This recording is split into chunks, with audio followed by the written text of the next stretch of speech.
Fala rapaziada, voltando aqui no canal para poder falar um pouco aqui do que foi essa partida entre Atlético e Novo Horizontino. O Atlético voltou a vencer em casa depois de 2 meses e meio, uma vitória muito grande para dar sequência na temporada, para talvez dar esperança do acesso, né? Ainda não estamos ainda não estamos fora da briga, né? O Atlético ainda tem chance. Enquanto seguir ganhando tem chance. Desde o CRB ganhou 2 seguidas, perdeu contra o Corinthians no meio da semana ali pela Copa do Brasil. E vamos conversar de tudo isso e também falar Cauã Moraes no Cruzeiro. O Cruzeiro pagou a multa, levou o Cauã Moraes. Vamos destrinchar um pouquinho aqui também dessa negociação. Antes de tudo isso, se você quer ouvir aqui o que eu tenho para falar, se você gosta do canal, deixa o like. Eu parei ali desde que a janela do Atlético também parou, né? Deu uma acalmada depois do caso Lucas Sacha, que eu trouxe o vídeo da informação que ele vinha. Acabou não vindo, depois eu não gravei mais nada. Eu gravei ele da saída do Falcão, se não me engano. Enfim, vamos lá. Tô improvisando um tripé aqui, por isso esse ângulo meio esquisito, um ângulo meio diferente. Mas, enfim, gostei muito do jogo do Atlético. Tô gravando esse vídeo hoje, depois do jogo, já é de madrugada. Agora que eu consegui parar aqui um pouco. Tô gravando e, enfim, gostei muito do jogo do Atlético, tá? O Vincenzo da Atlético trouxe a notícia umas 2, 3 horas antes do jogo que o Atlético manteria, né? O Odair manteria a forma de jogar mais impositivo, com mais domínio de posse de bola. E foi o que o Atlético fez, se não perfeitamente, muito perto disso, porque, claro, sofre o gol numa falha defensiva ali pelo lado direito da defesa do Atlético, pelo lado esquerdo do ataque do Novo Horizontino. Muito mérito também deles para construir a jogada do gol, que é um dos pontos fracos do Atlético, talvez o mais gritante, que são os cruzamentos. Mas um jogo muito bom do Atlético, muito dominante. Gostei das trocas de passes, principalmente pelo lado direito, com o Leozinho se envolvendo muito no jogo, algo que eu não esperava dele, apesar dele ter uma característica de construção que é muito perceptível no jogo dele, principalmente quando ele entra ali pelo lado esquerdo, quando ele não começa de titular. Hoje começou de titular pela primeira vez desde o jogo contra o São Joséense, quando ele também começa e marca um gol. O Atlético ganha por 3-1 ali pelo Campeonato Paranaense, um dos gols dele. E desde aquele jogo, que ele também fez uma função diferente do que ele fez hoje, o Leozinho não começava como titular, mas a fase dele pedia essa titularidade. E o jogo dele hoje eu acho que mantém a titularidade dele para o jogo contra o Botafogo de São Paulo, que deve jogar assim um bloco mais baixo, que deve jogar procurando aquela bola, padrão de Série B. Joga por uma bola, faz o gol e se fecha. Eu acredito que o Botafogo vai jogar dessa forma, porque apesar de também vir de vitória, e uma vitória enorme o Botafogo, né? Contra o Goiás, fora de casa, né? Na Serrinha. O Botafogo fez um baita resultado aí. Eu não sei como tá o Botafogo na tabela, mas acredito que pela forma de jogo do Atlético, principalmente fora de casa, a tendência é que ele se feche um pouco. E o Leozinho é muito importante para quebrar um pouco isso, né? Para encontrar esse passe de ruptura, principalmente pro Kevin Viveiros, que hoje, com as linhas do Novo Horizontino um pouco mais altas, mesmo jogando num bloco de linhas muito próximas, né? O Novo Horizontino não espaçou muito entre zaga, meio e ataque. Até teve alguma chance aqui, outra ali, mas o Atlético dominou muito bem. E o Viveiros hoje participa mais do jogo. Não achei que fez um bom jogo, acho que fora de casa ele faz jogos melhores, mas aí o contexto do jogo favorece isso também. Enfim, Leozinho muito bem hoje. Luiz Fernando muito mal para mim, o pior da partida. Sei que o Mendonça perdeu aquele gol, né, que poderia ter aberto o placar muito antes da partida do que realmente aconteceu. Do gol do Zapelli, que também é uma boa jogada envolvendo o Leozinho. Primeira assistência do Viveiros, não sei se pelo Atlético, mas com certeza na Arena da Baixada.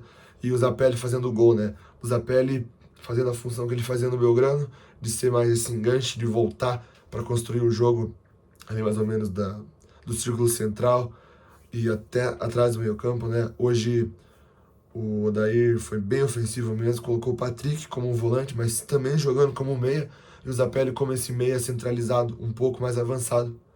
Acabou fazendo bem a função, inclusive pisando mais na área, inclusive tendo mais a oportunidade de finalizar em boa condição, porque o Zapelli tem muita oportunidade de finalizar nas partidas, e isso até acaba manchando um pouco a, a característica dele de finalização, que, claro, não é boa, a gente já viu que não é boa, mas eu acho que ela é melhor do que a gente já viu porque ele consegue finalizar em melhores condições, jogando nessa posição um pouco mais recuado, pisando na área um pouco mais tarde, quando a jogada já está sendo construída mais na frente. E aí ele sim aparece como opção. Fez gols ali da mesma forma, da entrada da área, mais centralizado eu lembro, contra o Operário, no Paranaense em 2024. Primeiro gol do Atlético com 100 anos, né? Se não me engano, esse jogo é no dia 26 de março, não lembro. Mas o Atlético já tinha feito 100 anos, se não me engano, foi até no próprio dia. E o Zapelli faz um gol com assistência do Mastriani, exatamente no mesmo lugar que ele fez hoje, numa assistência do Viveiro também. Então, pode ser uma característica que o Odair vai explorar em jogos com contexto parecido, principalmente dentro da Baixada, em que o Atlético precisa se impor, precisa dominar. E eu acho que hoje isso não foi uma coisa que faltou. E para falar do gol que o Atlético toma, né? O Leozinho e o Benavides já vinham conversando há muito tempo. O Benavides tentando corrigir o Leozinho, falando: Ó, você precisa voltar aqui, né? Porque o Benavides não pode cobrir todos. O Benavides estava fazendo ali um terceiro zagueiro, até avançando um pouco mais para construir. E o Leozinho, que devia estar cobrindo aquele lado ali, devia não, né?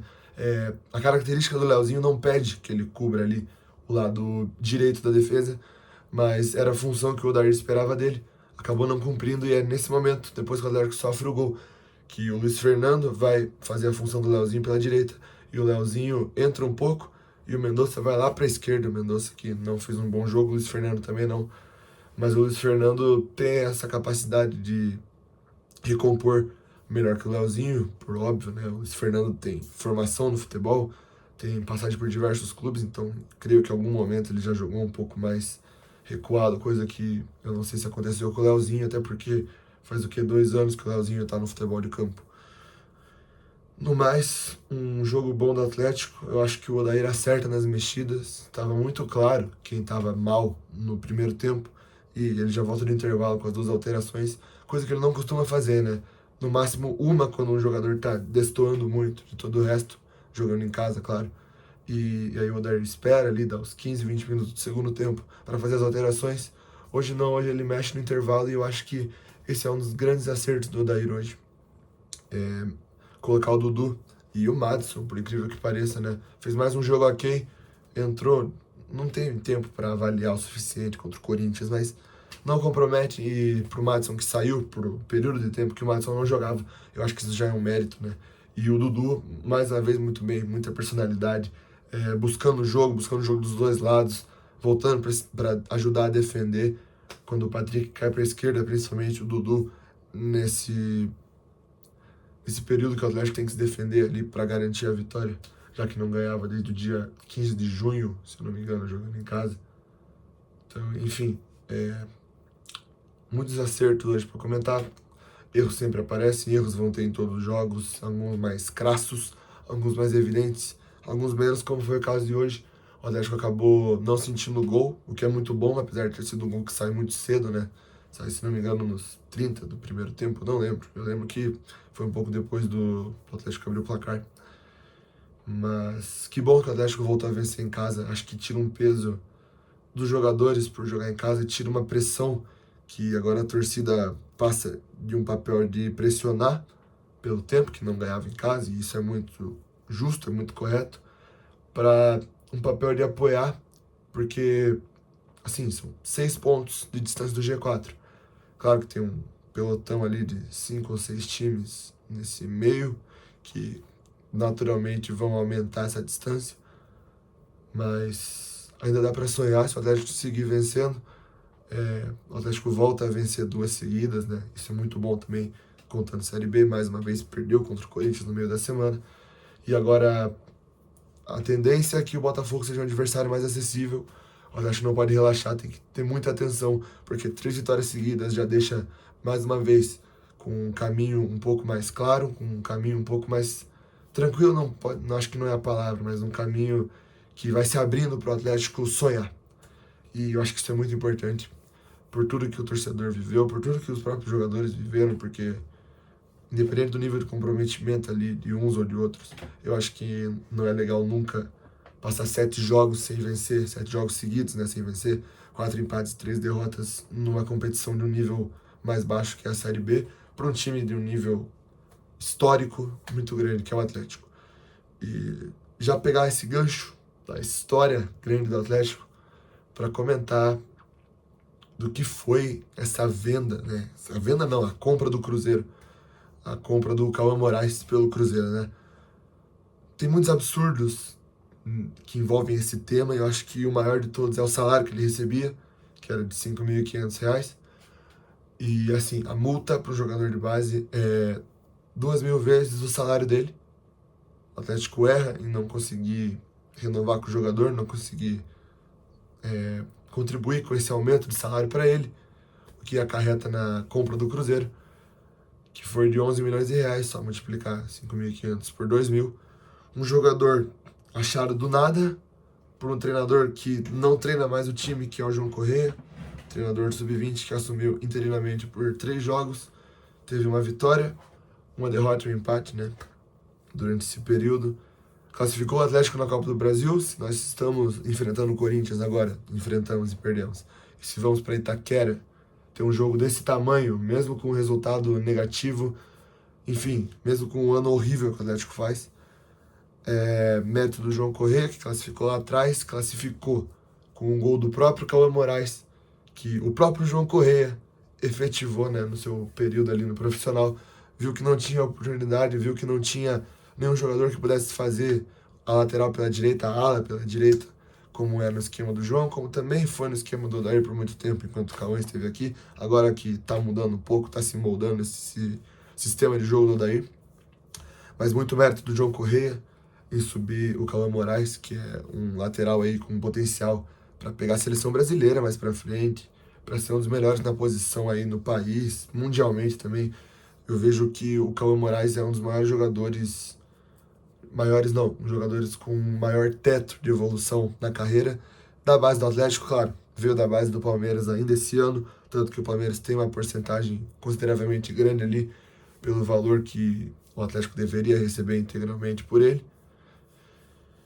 Enfim, mais um erro muito grande dessa diretoria do Atlético, e o pior de tudo é saber que com certeza não vai ser o último. Se não me engano, hoje o Petralha dá tchauzinho ali quando a torcida começa a protestar contra a presença dele no clube. É algo que o torcedor vai ter que conviver pelo menos até o fim de 2027. Então, independente de onde a gente estiver no ano que vem, acredito que vai ser na Série B. Mas enquanto tiver a chance do acesso, enquanto a gente puder sonhar, enquanto houver a possibilidade também de ser rebaixado para a Série C, nada impede aí o Atlético entrar em outra sequência negativa e aí se afundar de vez na competição. Claro que o torcedor não deseja isso, mas no futebol tudo pode acontecer. Acho que nesse período de 2 anos e meio aí, a diretoria ainda vai errar bastante, vai fazer muita raiva para o torcedor. Começa a aparecer um papo de SAF aí durante essa semana. Seria maravilhoso. Qualquer coisa que tire essa diretoria do comando vai ser maravilhoso. Mas, por hora é isso. Mais um amadorismo, mais uma incompetência para a lista que já é enorme desde, não sei, o meio de 2023, quando o Atlético é eliminado na Libertadores. Aí começa uma derrocada muito grande internamente. 2024 rebaixamento e agora uma campanha terrível na Série B. Vou ficando por aqui, acho que deu para conversar sobre bastante coisa nesse vídeo. Vou tentar voltar com o canal. Essa fase boa do Atlético deu uma animada. Claro que ainda é um princípio de fase boa, né? A gente torce para que dure por mais tempo. Enquanto isso, vocês ficam com esse vídeo, deixa o like, se inscreve, comenta o que você acha. Comenta o que você achou do jogo do Atlético, de uma vitória em casa aí depois de mais de 2 meses. Comenta o que você achou, se você também acha um absurdo essa venda do Cauã Moraes. Claro que eu não consigo culpar ele. Você vai comparar um time de segunda parte da tabela da Série B, esportivamente falando, né? Contra um time que está correndo direto pelo título do Campeonato Brasileiro e com um pé na semifinal da Copa do Brasil. Realmente não tem como competir, não tem como disputar. E eu acho que nem é essa a questão. A questão aqui, até pra gente não perder o foco, que é algo que a diretoria faz muito bem, né? Tirar o próprio foco, que são os verdadeiros alvos, são Marcelo Petralha, Márcio Lara, Aguinaldo, do Conselho, e tantos outros nomes que a gente sabe que não dão a cara e que nem vão dar. Eduardo Freeland é um, esteve na coletiva, não quis falar, nunca quer falar, né? Eduardo Freeland só falou quando foi necessidade e nem falou nada demais também. Enfim, é isso, não vou me estender mais aqui do que eu já me estendi. Esse vídeo tá com 15 minutos, eu não vou editar ele, vou postar ele no bruto. Mais uma vez, deixa o like se você gosta do conteúdo aqui do canal, pra me dar uma animada também pra voltar. E é isso, tamo junto, valeu!